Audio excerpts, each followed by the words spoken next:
KJ. റീനയുടെ സ്ഥലമാറ്റത്തിൽ സർക്കാരിന് ആശ്വാസം. സ്ഥലമാറ്റം stay ചെയ്ത അഡ്മിനിസ്ട്രേറ്റീവ് ട്രൈബ്യൂണൽ ഉത്തരവ് ഹൈക്കോടതി റദ്ദാക്കി. പുതിയ DHSന് ചുമതല ലഭിച്ച ശേഷമാണ് ഡോക്ടർ കെ.ജെ. റീന ട്രൈബ്യൂണലിനെ സമീപിച്ചത് എന്ന് ഹൈക്കോടതി. നിയമ പോരാട്ടം തുടരുമെന്ന് ഡോക്ടർ കെ.ജെ. റീന. സ്ഥലം മാറ്റ ഉത്തരവുമായി ബന്ധപ്പെട്ട് ആരോഗ്യമന്ത്രിയും ഡോക്ടർ കെ.ജെ. റീനയും നേർക്കുനേർ ഏറ്റുമുട്ടി. ട്രൈബ്യൂണലിൽ നിന്ന് സ്റ്റേ നേടിയതോടെ ആദ്യ വിജയം റീനയ്ക്ക്.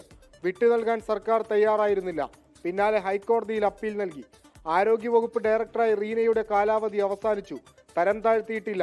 ചട്ടങ്ങൾ പാലിച്ചാണ് സർക്കാർ ഉത്തരവെന്നും ട്രൈബ്യൂണലിന്റെ സ്റ്റേ റദ്ദു ചെയ്യണമെന്നും സർക്കാർ ആവശ്യപ്പെട്ടു.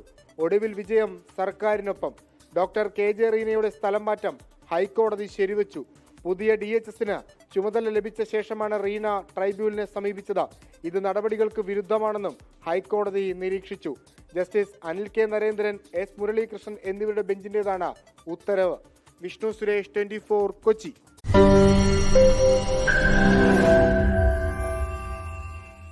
ലോകത്തെവിടെയായാലും ഏത് സമയത്തും 24 വാർത്തകളും ഓഗ്മെന്റഡ് റിയാലിറ്റി പാക്കേജുകളും എക്സ്പ്ലെയിനറുകളും വിശദമായി കാണാൻ ഞങ്ങളുടെ YouTube ചാനൽ നിങ്ങൾക്ക് സബ്സ്ക്രൈബ് ചെയ്യാം.